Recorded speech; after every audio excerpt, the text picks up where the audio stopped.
Dobar dan, pozdrav svima, dobrodošli u još jednu recenziju. Danas na repertoaru, nakon onoga Stroma 800, imamo novoga, najnovijega V-Stroma DE 1050, kockasto svitlo naprijed, znači nije ono jajasto klasično od V-Stroma. Ovo je nekako se više baziralo na onaj old school od DR-a staroga. Znači pričamo o motoru koji ima 1050 kubika, to je 1037.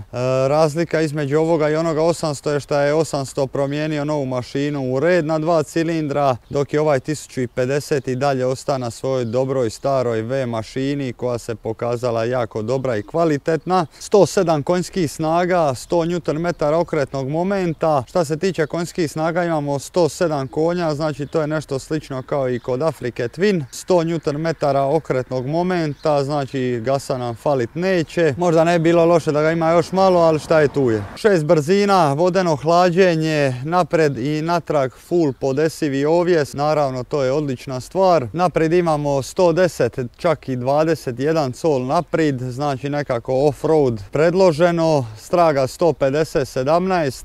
Visina sjedišta skoro 86 cm, znači 855 mm. Neko ko je malo niži neće se baš dobro snaći na njemu, znači ili će ga treba spustiti ili nešto će trebati drugo prelagoditi. Motor sa svim tekućinama iznosi 242 kg, rezervar od 20 litara, ima crash barove i tako dalje, znači onaj mi se jako dojmija. Vjerovatno ni ovaj neće biti toliko loš. Ono što je zanimljivo, Suzuki je tu za razliku od svih ostalih adventure motora ostavija taj poseban aluminij od kojeg radi šasiju trokute naprijed. Najskuplje je definitivno, međutim i daje bolje specifikacije, znači dosta je olakšan samim tim metalom. Suzuki se i dalje toga drži, ima gravel mod, naravno ima stvarno masu tih elektroničkih pomagala. Motor sam po sebi za skoro 14.000 eura, 15, i nije baš toliko jeftin. Međutim, ovo je nekakav GS za siromašne, šta ja volim reći, znači nekakav adventure u usporedbi sa drugim motorima, jako jeftin, a stvarno vam daje puno mogućnosti. Kvalitetan je, dakle V-Strom postoji već više od 22-3 godine, tako da tu se nemamo uopće šta raspravljati da će biti kvalitetan, samo eto stvar je toga ko šta preferira. Ja bi da mi prestanemo pričati i da idemo provozati ovu veliku stromulju, da vidimo kakva je ona po cesti. Ovo je V-Strom 1000, a ne ono što smo do sad navikli vidjeti, one prve generacije, ono je golo govno. Znači meni je uvijek bija draži onaj Strom 650 nego 1000, jer mi je 1000 bija nekako, šta ja znam, bija je trom, ono V-Strom, V-Trom, ali ovaj moram priznat da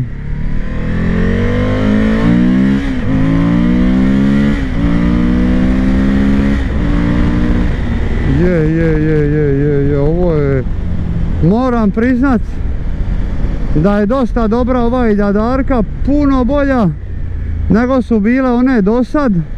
A vidite kočnica, samo pogledajte ovo, nemam riječi. Ma ovo nije ni Suzuki 100%, ovo je neka prevara. Znači ovo je nevjerovatno šta je ovo, baš je ono, i osjećate se dole dosta moćno. Položaj nogu je ono klasično za V-Stroma, ništa posebno da bi ga sad naglašavao. Udoban je, tu nemam stvarno riječi, baš je ono udoban, sidite ko u fotelji, laktovi su ono dole, nema opterećenja na ruke. Ovako kad ga ubacite u 5. brzinu, 6. čak uopće i nema nekih vibracija, kako bi vam rekao. Znači ja sam navikao od V-Stroma da on ima one svoje vibracije, a ovdje je to dosta dobro tako reći podešeno, da vi jednostavno te vibracije uopće i ne osjetite.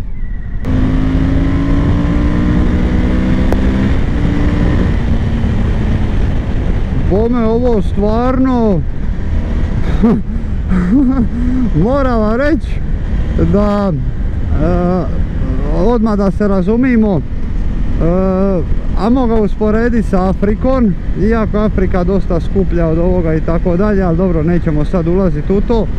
Znači ako ga usporedim s Afrikom, dosta mi je laganiji, znači nemam taj osjećaj težine u vožnji, ali mi je dosta širok.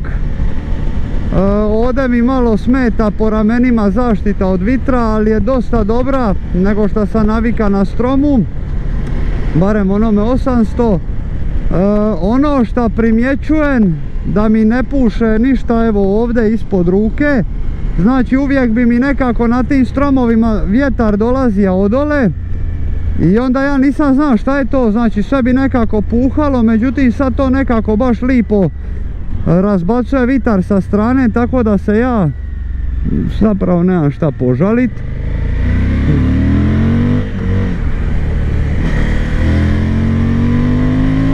Vibrira ono ispod guzice, ali dobro, ne može sad baš biti ono 0,0 vibracija, ipak je V motor i to treba prihvatiti, ali da nije puno mirniji nego oni prethodnici stvarno je. Ima dosta snage, na ovome se uopće ne bi mislio za preteć auto, kamion, znači ono apsolutno ništa, baš ima dosta snage.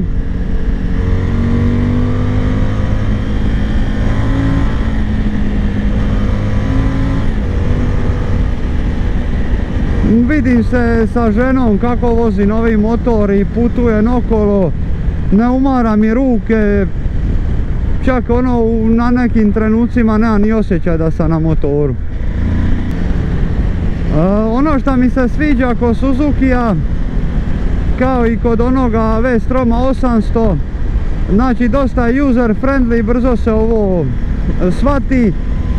Komande su dosta jednostavne, znači ne treba ono čitati manuale 7 dana, vrlo brzo se tu povata kako šta radi.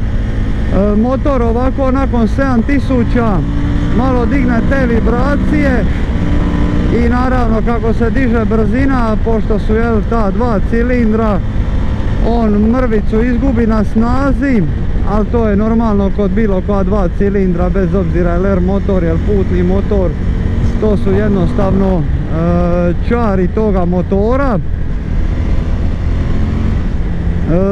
S ovim se baš ne bi usudio gasirat ko sa onim 800, znači onaj 800, mislim da bilo koji mladi momak da sidne na onoga Stroma 800 DE da bi se oduševio, jer se s onim stvarno može ono i zadivljat.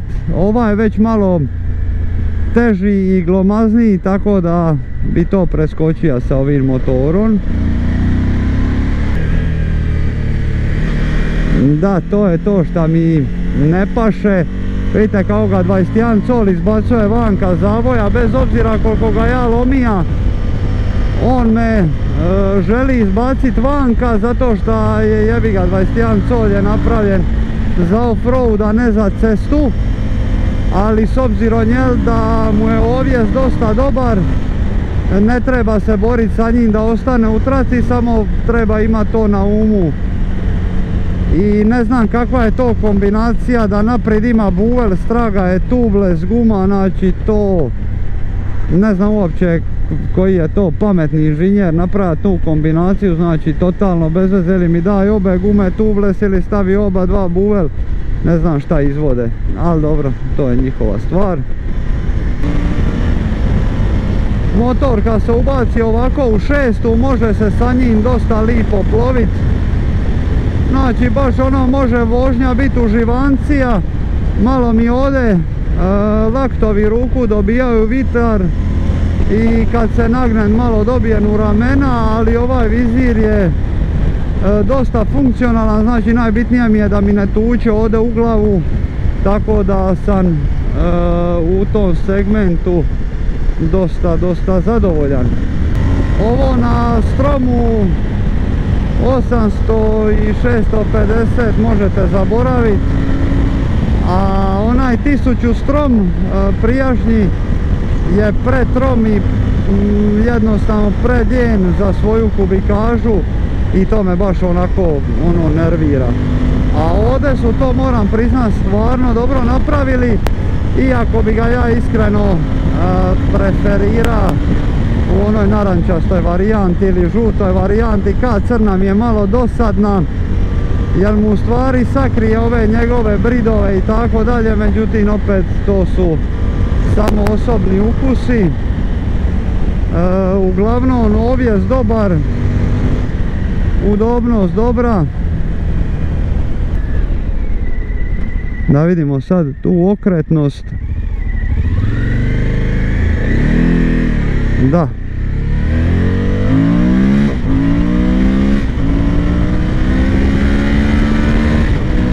Znači ako se odlučite i gasirat sa ovim motorom, on će vam pružiti taj užitak.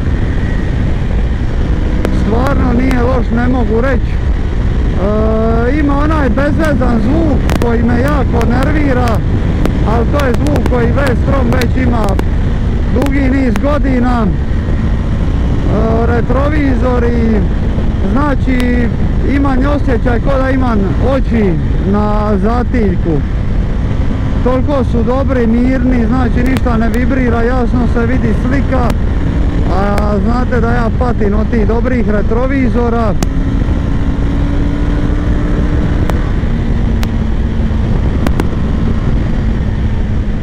Tako da stvarno nemam šta reći, dosta je dobro.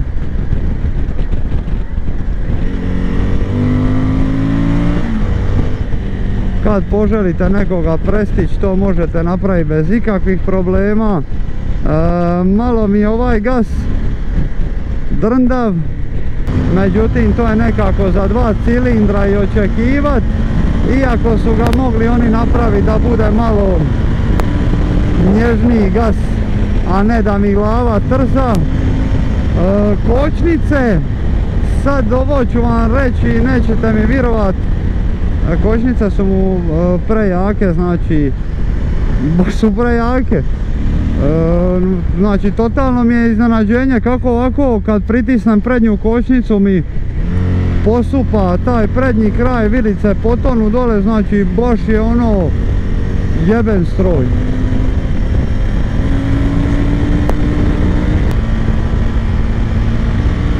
I lipo se vozi, definitivno sad vridi, a vridi te pare, jer za te pare ne možeš kupiti ništa ovako. KTM-a imaš tamo tek onoga od 890, ali to mi opet nekako druga klasa, Afrika opet preskupa. Teško je u ovome sektoru naći nekakvu zlatnu sredinu. Baš ima ovi iritantan V-Strom zvuk kojeg mrzim od kad znam za V-Stroma. Definitivno bi mu ja nakalemija neku topčinu nazad pa neka grmi, jer ovdje kad staviš dobar top onda on grmi baš onako kako treba, jer je zvuk od V2 mašine stvarno dobar. Ovdje nema nekih malo većih oštrijih zavoja, tako da to je to šta imate, ali mislim da vam je jasno ovdje o čemu se radi. Znam da ste navikli na one moje standardne rute, pa da onda uspoređujete između motora kako sam došao sa kojom brzinom. Ali evo govorim vam, znači ono baš, i morat ću vidjeti šta je ovdje u ovome sicu, jer ovaj sic je jako udoban, nije tvrd, nije premekan, baš mislim da se ono može dosta dugo siditi na ovome motoru bez da vas umori. Pogledajte ovo, vidite ovi kočnici, ovo mi je presmišno. Mislim da je ovo nekako dosta klasičan motor, da vam pokaže nešto što do sad još niste vidjeli. Nema ništa za to, da je skup je, ali usporedbi sa nekakvim drugim motorima u Adventure klasi je jeftin. Za nekoga ko ne želi da previše novaca za nekakvu Afriku, GS-a, KTM-a, mislim da je ovo dosta pristojno i da ćete biti zadovoljni. Najviše šta mene kupuje kod V-Stroma, šta on ima svoju dobru staru mašinu koja je pouzdana i već dugo vremena nema nikakvih problema sa njom, znači tu Suzuki sa V-Stromom igra na sigurno. Nažalost ovo je zadnji model koji će biti povijesni model, jer kažu da je ovo i zadnji V2 Super Twin motor koji će Suzuki proizvoditi, znači već tamo od sljedeće godine možemo računati na red na 2 cilindra kod V-Stroma, šta me pretjerano i ne uzbuđuje. Ništa, idemo se vratiti nazad po K7 i bižimo nazad za Split, jer će ovo biti jako duga vožnja, znači skroz na drugom kraju Hrvatske. Vidimo se, pozdrav! Evo smo došli do kraja još jedne recenzije. Šta se tiče samoga motora, dosta sam oduševljen s obzirom na mašinu i one starije Stromove 1000 koje sam vozija. Ovo je stvarno nešto drugo. Ima gasa brutalnoga, kočnice iako su to Kiko, nije Brembo, dosta dobro koči. Ovjes mu je dosta dug, neko ko je malo snažniji od mene će se čak i dobro provesti na off-roadu, tako da mislim da to uopće nije loše. Mana mi je šta su tube type gume, znači na buvel, to je malo nezgodno. S druge strane, kad vam pukne guma na cesti nije baš nešto primamljivo, ali dobro, šta je tu je, znači išlo se na taj nekakav off-road. Kočnice su mi dosta dobre, pa da krenemo sa nekim pozitivnim i negativnim stranama. Znači ono što mi se svidjelo, što je motor dosta user friendly, znači ima vrhunsku gore kombinaciju botuna, nije ga teško za shvatiti, znači ono odmah se to povata šta čemu služi, znači lako je za upravljat. Definitivno će ostati dio povijesti zato što je zadnji Suzukijev veliki V-Twin motor po 90 stupnjeva. Pouzdanje, dosta je nježan, znači može se ono lako upravljati u velikome gasu kao što ste imali prilike i vidjeti. Definitivno što se tiče nekakve klase, možda čak po meni za te pare, najbolji omjer cijene i kvalitete. Afrika košta puno više, GS također košta puno više, KTM košta, znači sve to košta puno više nego jedan Strom. Za Kawasaki, a čak i nisam siguran šta ima, čini mi se da je tamo nekakav Versys u igri, ali ga nisam imao prilike probat, tako da po meni je ovo nekako Best Buy nekakvog velikog adventure motora. Šta se tiče nekih negativnih strana, stvarno je, fali mu detalja malo, znači fali mu detalja da kad ga vidite da kažete wow, ovako kad je parkiran i ne izgleda nešto sad primamljivo i da ću sad baš reći ovo bi baš želija imat. Znači fali mi malo tog faktora, jer Suzuki je stvarno dugo godina ima dobre dizajnove, doduše to je bilo ono do 2010. Kasnije baš i nije nešto bija dobro dizajniran, ali definitivno mu fali toga. Glupa mi je kombinacija što je prednja felga, dakle tube, a nazad je tubeless, to je znači totalno neka luda kombinacija, ne znam zašto su to napravili uopće. Znači dobra je stvar što postoji sjedalo koje je 3 cm niže, može se podešavati ove nogice dole, tako da to isto igra ulogu. Što se tiče sportske vožnje, definitivno nje ne fali, znači možete ga voziti brzo, snažno, tako da sad i nema uopće nikakvih problema. Zaštita od vitra je dosta dobra, s obzirom da nema baš tu nešto puno šta pokriva, malo mi i dalje tuče u ramena. Iako moram reći, i Suzuki je u zadnje vrijeme dosta poskupija, tako da ono, prije Suzuki je bio dosta jeftin, sad kako je došla ova inflacija i sad su i oni isto malo nabili cijene, ali jel od nečega se mora živjeti, nažalost. Ali je i dalje, čini mi se, jedan od jeftinijih u klasi i možete se dobro zabaviti sa njim. Za off-road ja sam malo premršav da bi ovo gonija po off-roadu, jer opet ima 240 kg, znači nekako slična priča kao i kod Afrike. Šta se tiče gasa, malo mi se čak pari i življi od Afrike, iako je Afrika dosta uglađenija, Suzuki ima onu svoju sirovost i agresiju. Tako da sve u svemu, dosta dobra kupnja za nekoga ko traži adventure motor za neke pristojne pare. I ja bi sa jednom ocjenom 9, 8,5/9 završija ovu recenziju. Ima tih nekih malih manica, cijena, jel sada ova nova, definitivno zadovoljavajuće i dosta dobar motor. Hvala vam što ste gledali ovaj video, ne zaboravite se pretplatiti na kanal i vidimo se sljedeći put. Pozdrav!